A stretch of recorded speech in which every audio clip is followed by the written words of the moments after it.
Bom, em primeiro lugar, bom dia.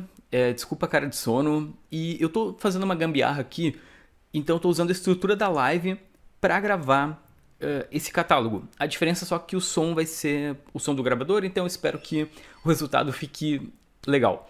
Não me culpem. Vamos lá. Diferentemente do padrão, dessa vez o catálogo Panini aqui no Dois Quadrinhos vai começar pela DC Comics, porque na prática é uma semana muito triste para os fãs da editora no Brasil.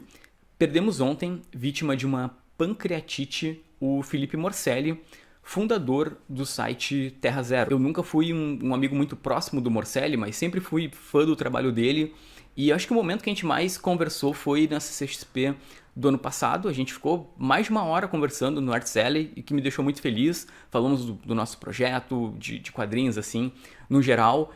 E era um queridão, assim, um cara fantástico.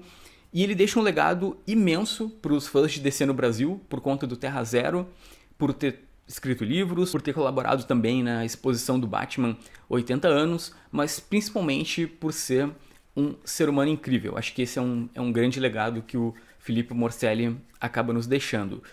E é isso, eu só tenho a agradecer por tudo que ele fez pelos quadrinhos no Brasil. Vamos começar aqui com uma publicação do seu Black Label, que é Arlequina e Coringa, Sanidade Criminosa. Como tu deve estar sabendo, o selo Black Label é uma realidade alternativa do universo DC, então os criadores têm mais liberdade, e a escritora aqui é a Cami Garcia, é a mesma do Gibi da Ravena, por exemplo, que está nas bancas esse mês, e ela vai contar uma origem diferente da Arlequina.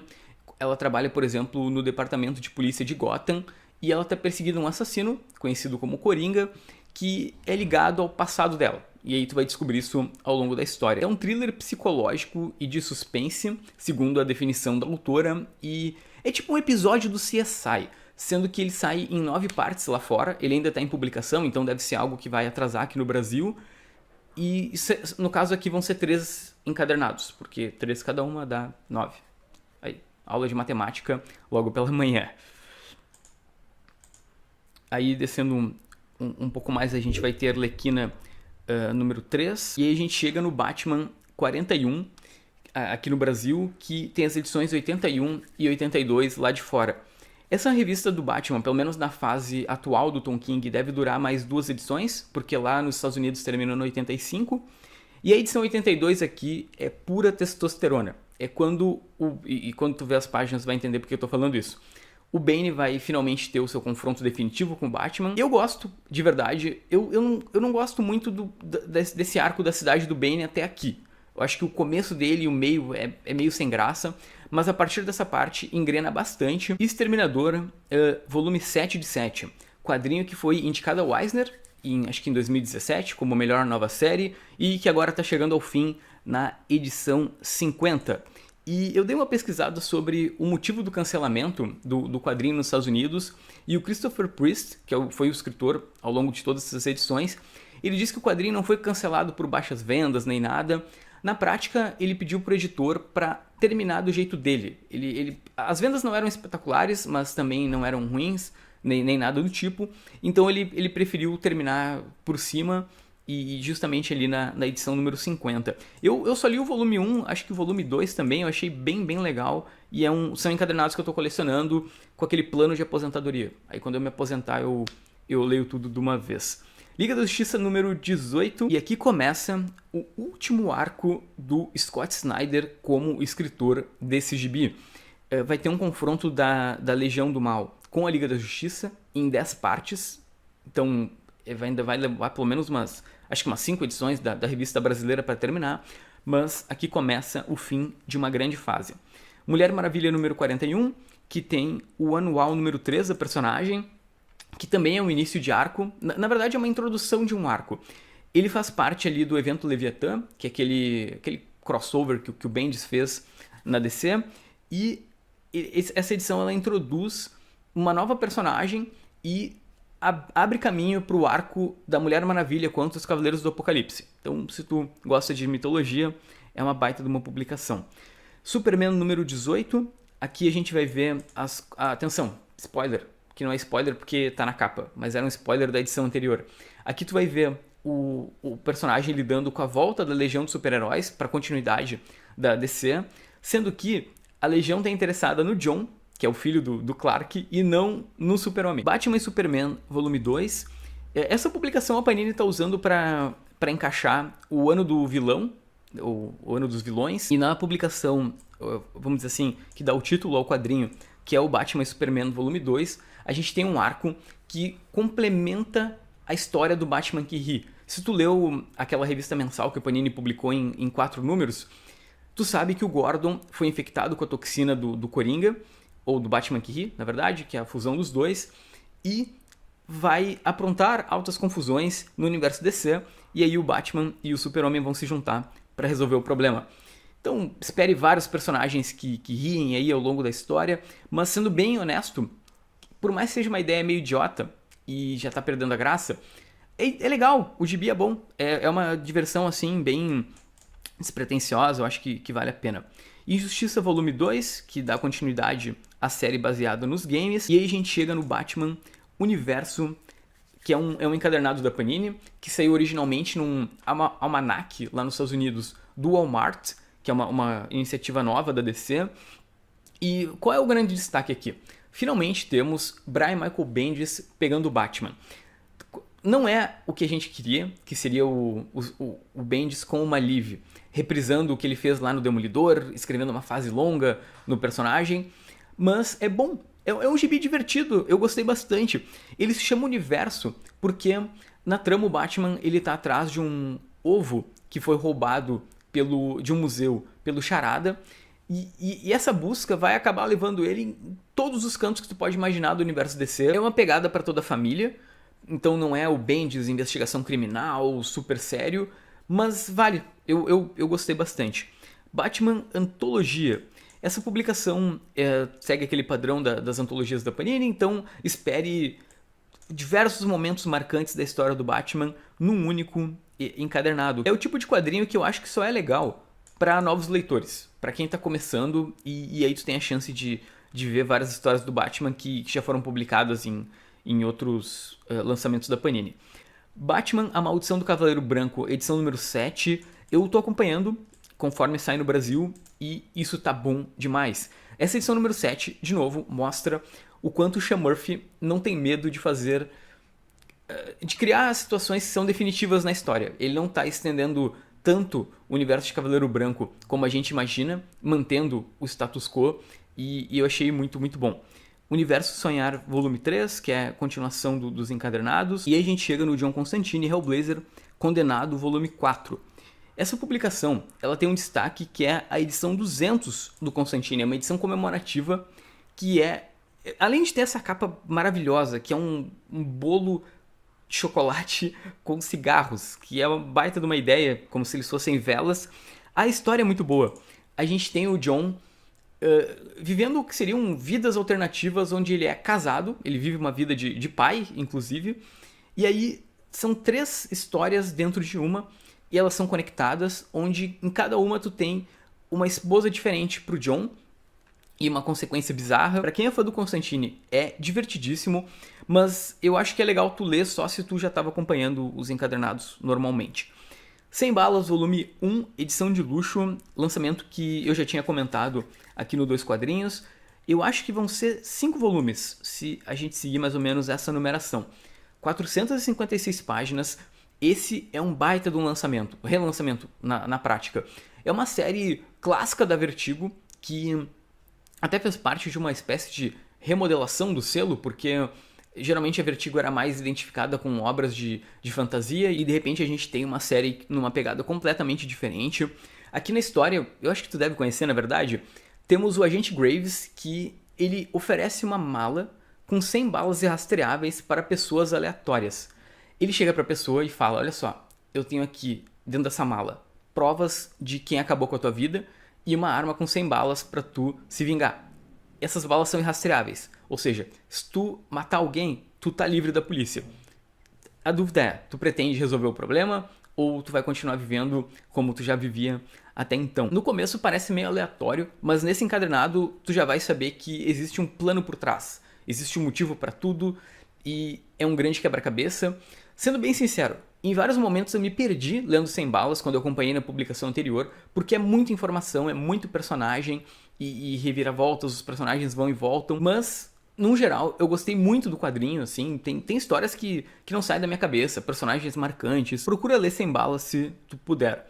Ex Machina, volume 3, eu acho que são 5 encadernados para fechar essa publicação. Quadrinho extremamente atual, a gente tem um prefeito de Nova York ex-super-herói, e então é um quadrinho que junta política e gibizinho de super-herói ao mesmo tempo. Esse volume, por exemplo, vai falar sobre a legalização das drogas, além de trabalhar um pouco um mistério por trás dos poderes do Mitch. Então é um quadrinho que ele é um pouco mais lento, mas vale muito, muito a leitura. Depois tem ali... Ah tá, eu acho que essa é a grande publicação que todo mundo estava esperando, que é o Decomposição. Aliás, muito bom o nome que saiu aqui no Brasil. Esse quadrinho, eu tenho, na verdade, um pedido de desculpas para fazer para o Tom Taylor, que é o escritor. Quando saiu lá fora, eu fiz um vídeo aqui no canal com meus amigos e a gente detestou a primeira edição, em níveis inacreditáveis, porque é uma cópia, entre aspas, do Zumbis Marvel. Então, não teve nada de novo na primeira parte. A única diferença é que a gente descobriu que o vírus era meio tecnológico e meio orgânico. Só que quando tu lê a edição 2 e até a edição número 6, que é quando termina o Deceased, é surrealmente divertido. Seja pela caracterização dos personagens, seja porque o desenho é muito bom, as liberdades criativas, os fanservice. Eu nunca me diverti tanto lendo um gibi de zumbi. E aí eu não conto The Walking Dead, porque The Walking Dead tu não se diverte lendo, porque é horrível. Mas o que eu quero dizer é que vale muito a leitura. Eu colocaria, na verdade, numa das melhores publicações, talvez, do ano no Brasil, no mínimo um top 15, de tão legal que é o Decomposição. Ele tem essas capas do Ben Oliver, que são completamente repulsivas, e uma coisa que eu gosto muito é como os poderes dos zumbis se manifestam.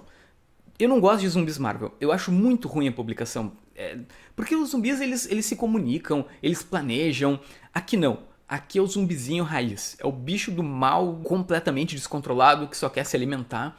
E aí o jeito que os poderes se manifestam é muito interessante, assim, eu gostei. A má notícia é que a Panini optou por publicar direto num formato de livraria e não no formato acessível de banca que esse gibizinho merecia. DC Deluxe, Lanterna Verde, A Guerra dos Lanternas Verdes.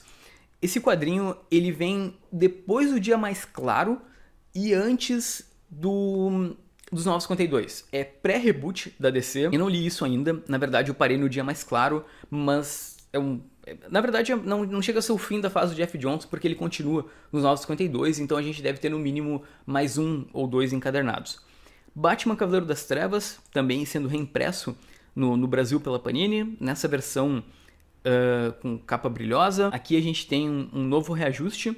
Agora o quadrinho ele custa R$ 149,90, que é menos do que a princípio estava no site da editora, e como eu comentei no vídeo, era bom esperar, porque podia ser um erro, e de fato acabou realmente sendo corrigido. Bom, acho que não tem muito o que falar sobre o reajuste.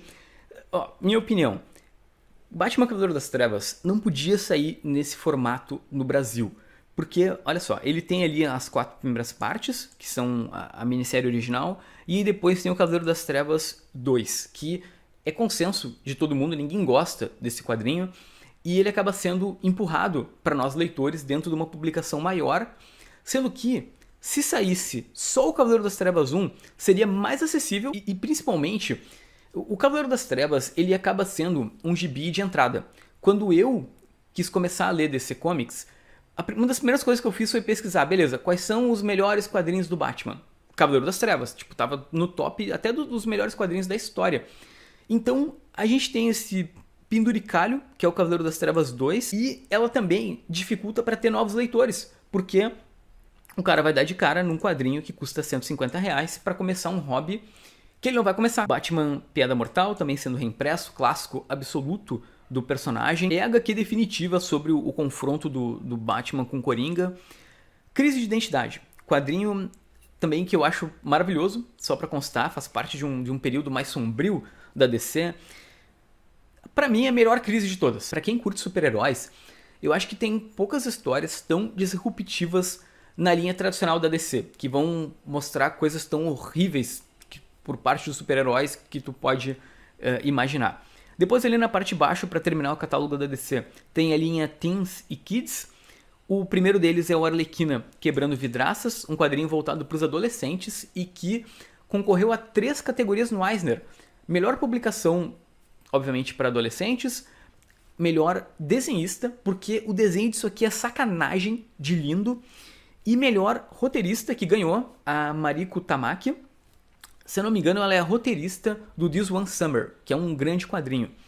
Essa HQ vai mostrar também uma origem da Arlequina, e aí a gente vai ver a Arlequina interagindo com o Coringa pela primeira vez, só que numa versão alternativa. Ao mesmo tempo, a própria Era Venenosa, elas acabam ficando amigas. É algo que eu vou ler, sem dúvida. Eu vou ler porque parece bem legal. Canário Negro, Combustão, também meio que faz parte de uma linha alternativa da Canário Negro, onde a gente vai ver ela formando a banda clássica da personagem. E essa, sinceramente, não me interessou tanto. Mas, curiosidade, a roteirista é a Maggie Cabot, que é a mesma escritora. Ela tem mais de 50 publicações de livros para adolescentes e é a autora do Diário de uma Princesa. Então, se você tem um filho, uma filha e quer dar uma história legal para eles lerem, eu acho que é uma boa. Beleza, agora é o teu momento. Comenta aqui embaixo. Quais desses quadrinhos tu tá afim de pegar do catálogo da DC? Tá, vamos lá. Eu acho que a Arlequina eu realmente quero ler, porque a Mariko é muito boa. E o desenho... Vocês têm que ver o desenho disso. É assustador. É sem precedentes. Bom, deixa eu ver. É bom que tem algumas reimpressões. Eu já tenho alguns quadrinhos que tem aqui, então eu vou acabar... o Deceased, mas eu só vou... O Decomposição, mas só quando aparecer uma promoção ultra mega gigantesca pra eu acabar pegando. Eu tô me controlando. Eu não vou fazer de novo Sem Balas nem Ex Machina. Não tem razão.